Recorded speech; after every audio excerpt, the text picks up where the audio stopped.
especially in this very sacred time that we're in. On behalf of the 400-year African American History Commission, if commissioners, if you just real quick, just stand up real quick one more time. Let's give God some praise.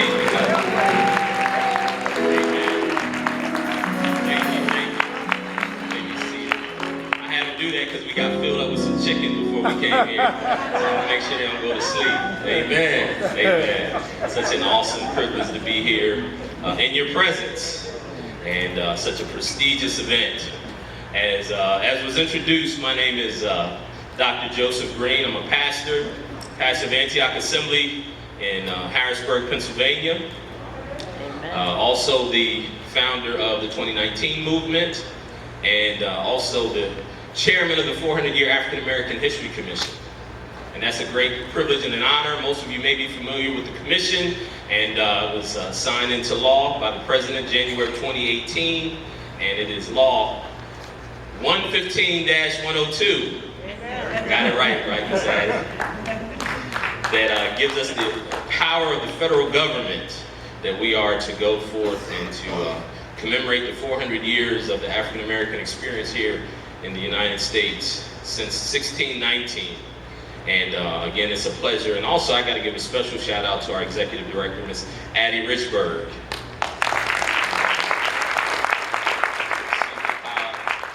That drives the wheel forward. And so we just thank God for her, each and every one of you. You know, as we were talking and reflecting about this 400-year commemoration, and as I reflect on the experience of the African Americans here, I think about my own story. And you know, as was read in the bio, I've written several books, and the first book I wrote was called From Kilos to the Kingdom, and it was my life story. And if you get a chance to read the story, it's a story that's similar to the prodigal son. Most of you are familiar with the story of the prodigal son. And the story of the prodigal son, for those of you who aren't familiar, was a person who started off with the right intentions. And they had a right foundation, and they were going in the right direction. But at a certain period of time, they took a wrong turn. They went to the left and began to do some really bad things, make some bad choices, and hurt people, and do some stuff that was really not good. But then at another period in his life, he found himself once again and realized that he could go back home again. That's the story of redemption, right? That's the story of the Bible, and that's my story. Because even though I got off to a good start and had a good foundation, I took a left turn, as many young people did, and I did a lot of bad stuff, and I hurt a lot of people, and stuff that I wasn't really proud of. And that's the key. Many times when we do stuff, we're not really proud of it. But what we do that we're not proud of actually helps to shape our story, right, moving forward. And so as I look at that and look at the story of the Bible, which is of redemption, I start to look at the fact that I am America. I am America. We got off to, with the right intentions. The foundational documents of this country were going in the right direction, but of course we know that soon after the foundation of this nation, we took a wrong turn. And we began to do things that really hurt people. A whole group of people were hurt. After, you know, in Jamestown, when they first established the legislature, the first legislature, soon after that, they had an influx of slaves. And there was a history of things that that people were hurt and damaged and mistreated and abused simply because of the color of their skin. But I believe, just like the prodigal son, and I believe just like myself, I believe that there is redemption. And we are in a place where we can make wrong things right. I believe that we're in a moment in time where we can rewrite our history, rewrite a new story, and right the ship. And so as I share with you today, I will say to you that I am America. You know, there are several phrases associated with the Statue of Liberty, but most recognizable is, "Give me your tired, your poor, your huddled masses, yearning to breathe free." This quote comes from Emma Lazarus's sonnet, "The New Colossus," which she wrote for a fundraising auction to raise money for the pedestal in which the Statue of Liberty sits upon. It is interesting that the statue that is called Liberty and the foundation that it was built on gives a call to the world's huddled masses yearning to breathe free. However, for one particular group, that yearn was stifled by the sounds of slavery, oppression, and racism. Let me read an excerpt from a letter from John Rolfe to Sir Edwin Sandys describing the arrival of the first Africans to Port Comfort, Virginia, which is now Fort Monroe National Park. And it's the place that on Sunday we will be celebrating the Day of Healing as we commemorate the 400-year anniversary. And my dear friend, Commissioner Terry Brown, who's also the superintendent of Fort Monroe, will be leading the charge as we talk about healing and reconciliation and restoration and how do we move forward. Because in order for us to move forward, we have to have open and honest conversations, right? We can't smooth over the past as a way to move forward, but we have to have open and honest dialogues about what actually happened. And so in Port Comfort, Virginia, and I would encourage you guys all to please be there, you know, wherever you're at. Hopefully you'll be at Fort Monroe, right, Mr. Brown? But if not, wherever you're at, maybe ring a bell and hug somebody and talk about love and unity and all those great things that we have to. But anyway, this is part of the letter describing the arrival of the first Africans to Port Comfort, Virginia, which is now Fort Monroe. This arrival was significant because although the people of African descent had previously come to the Western Hemisphere, this was the start of the transatlantic slave trade in the British colonies that would eventually become the United States of America. This is from the letter. It says, about the latter end of August, a Dutch man of war of the burden of 160 tuns arrived in Port Comfort. The commander's name was Captain Joke. His pilot for the West Indies, one Mr. Marmaduke, an Englishman. They met with the treasurer in the West Indies and determined to hold consortship hitherward, but in their passage lost one the other. He brought up not anything but 20 and odd Negroes, which the governor and Cape Marchand brought for victuals, whereof he was in great need, as he pretended, at the best and easiest rates they could. Did you catch that? Not only was the exact number of the Negroes not important, 20 and odd Negroes, but they were traded in exchange for food. This was America. Chattel slavery continued in the British colonies from the 17th century through the birth of the United States as a nation up until the Emancipation Proclamation of 1863. Through the end of the Civil War in 1865, through the Jim Crow South, and all the way up to the middle of the 20th century. Although the 1964 Civil Rights Act outlawed discrimination based on race, color, religion, sex, or national origin, as well as it prohibited unequal application of voter registration requirements, racial segregation in schools, employment, and public accommodations, it did not completely solve the deep wounds of racism, bias, and racial prejudice here in the United States. The 13th Amendment of the Constitution made involuntary servitude illegal except when one is convicted of a crime. Since then, African American males have been incarcerated at a much higher rate than any other race. In the post-Civil War South, black males were targeted for crimes such as vagrancy, public intoxication, and failure to get a job. These minor infractions threw many of them on prison chain gangs in which their free labor was used to rebuild the southern cities that were devastated by the Civil War. The great Marcus Mosiah Garvey stated that a people without the knowledge of their past history, origin, and culture is like a tree without roots. Those who do not learn history are doomed to repeat it. The quote is most likely due to the writer and philosopher George Santayana, and its original form, it read, "Those who cannot remember the past are condemned to repeat it." Currently, one of the most damning features of the U.S. criminal justice system is its vast racial inequality. Black people in this country are imprisoned at more than 5 times the rate of whites. 1 in 10 black children has a parent behind bars, compared to 1 in 60 white kids, according to the Stanford Center on Poverty and Equality as of December 2017. Accordingly, researchers and policy analysts have sought to understand both the causes and the effects of the nation's war on drugs and its implications for racial equality. This literature demonstrates greater likelihood of black involvement in the criminal justice system through policing practices and sentencing policies for drug-related crime. Differences in sentencing practices in case processing and the heightened disadvantage blacks face once they are removed from their communities and upon return as labeled felons and drug offenders. In Louisiana, 1 in 86 adults is currently in prison. 53% are housed in local for-profit private prisons, which are usually insufficiently staffed and therefore more dangerous than state-run facilities. The situation is even worse for minorities. 1 in 14 adults is serving a prison sentence, with 1 in 7 currently in prison on probation or out on parole.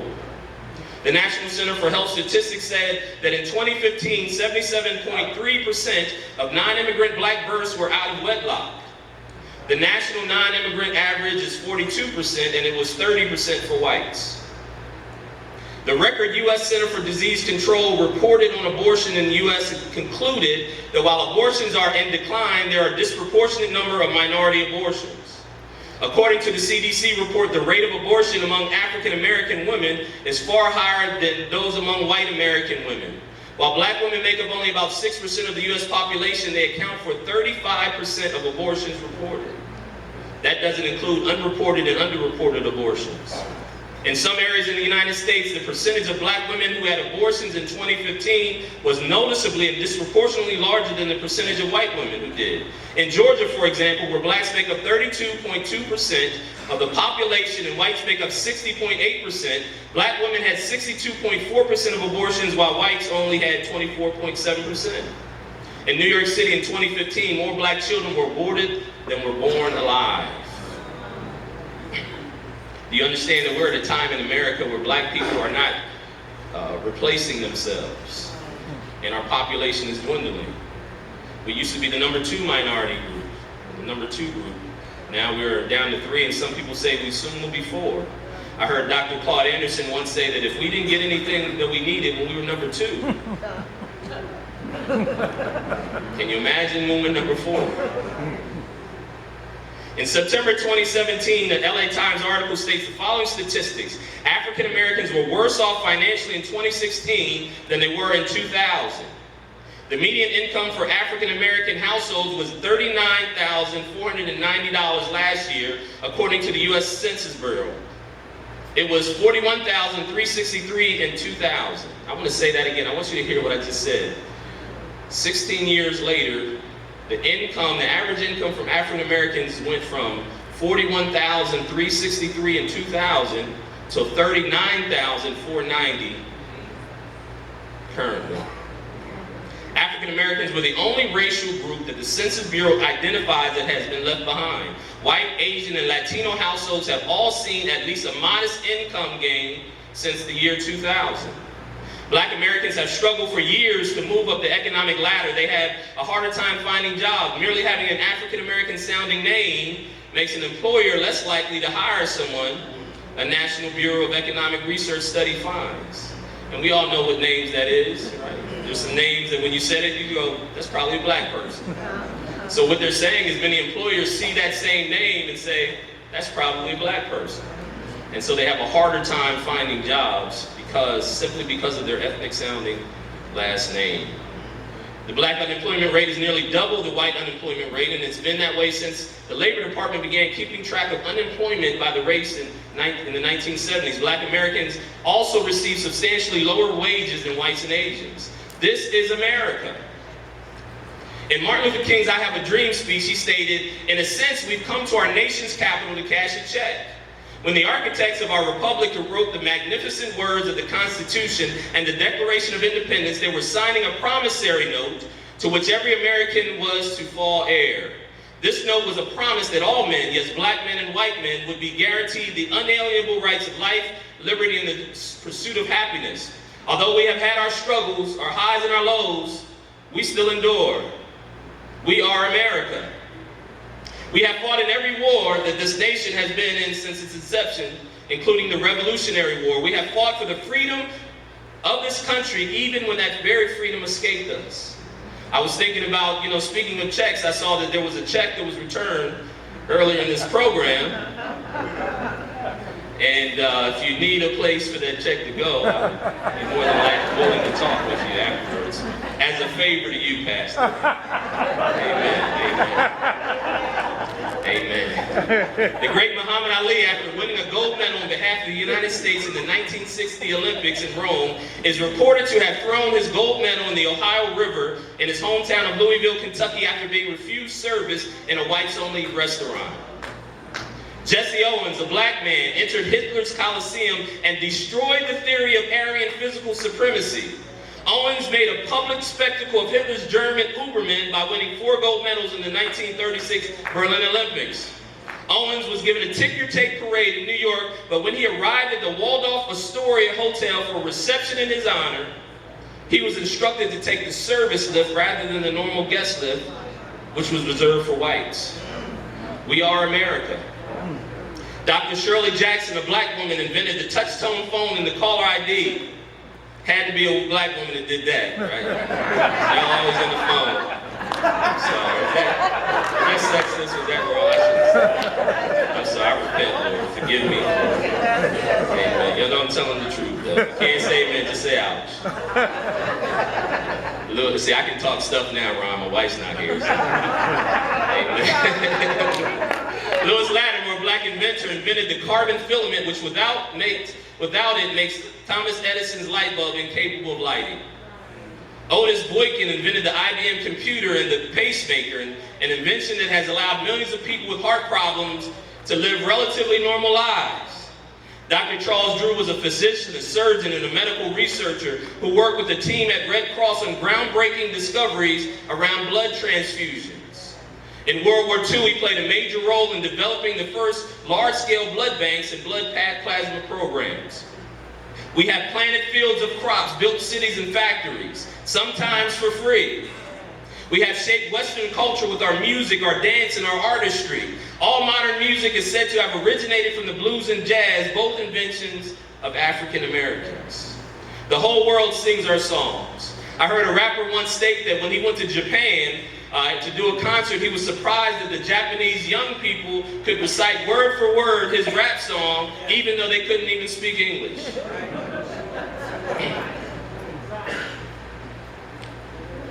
Marion Croak, a black woman, holds over 135 patents, primarily in voice-over internet protocol, also known as voice-over IP.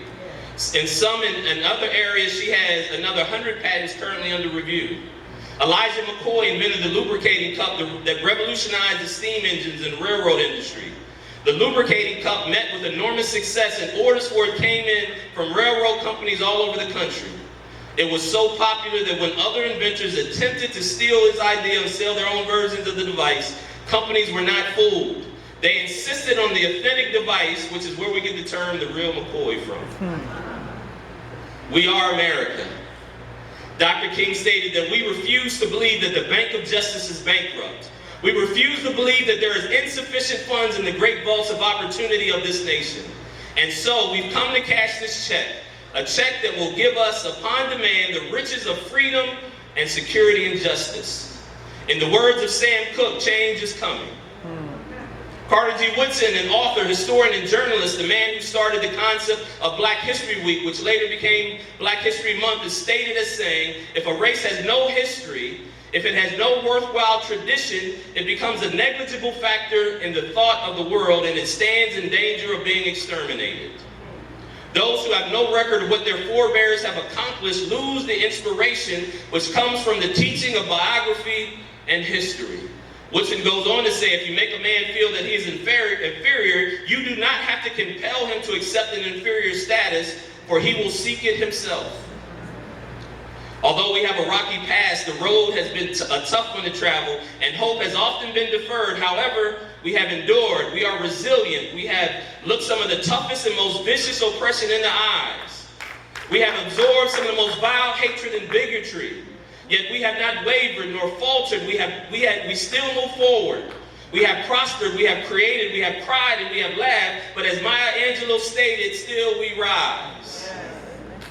We have gone from being property to being counted as 3/5 of a person to being elected as a black president twice. I am America. I am the huddled masses. I am the voice crying out in the wilderness for justice, for equality, and for personhood. As we commemorate the 400 years of African American history here in the colonies that would become the United States of America, we stand on the shoulders of our ancestors. We stand on the shoulders of Frederick and Harriet and Martin and Malcolm. We stand with George and Mary and Sojourner and Ida and Madam C.J. We also stand with the great cloud of witness from heaven cheering us on. We also stand with Abraham, with Isaac, and with Jacob. This year is important because it's historic. We must properly tell the story in order to honor those who sweated, who bled and died to make this country what it is, but more importantly, what it can become. That city on a hill that can show the world what it means to treat all men as having inalienable rights given by our Creator.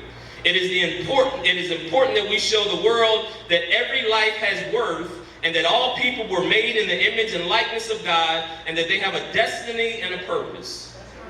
We need to do right by us, not only for those who have gone before us, but for our children's children. I am America. When we look back on this time, what is the story that will be told? What is the story that will be told? History will absolutely determine whether or not we got this place and time right. 400 years is significant. God told Abraham that in the book of Genesis, know of a surety that your seed shall be a stranger in a land that is not theirs, and shall serve them, and they shall afflict them for 400 years, and also that nation whom they shall serve will I judge, and afterward they shall come out with great substance. And I don't know about you, church, but I call that reparations and justice. I call that economic empowerment. 2019 is about racial reconciliation and restoration. It's about restoring the God-given destiny not only for African Americans, but America as a whole. As a pastor, I always say that I've read the back of the book, and God's vision of heaven is that every tribe and every tongue and every nation on the earth will come together in the spirit of unity and worship. I don't know about you, but I want to start practicing that now, because we are America. I want to do something prophetic now for all of you who believe in that. See, I believe that this moment in time is so important that we have to do something. Last year, what the Lord had me to do is we did something called the prayer of forgiveness. And I thought it was really strategic because in the Bible, the year 50 represents the year of Jubilee.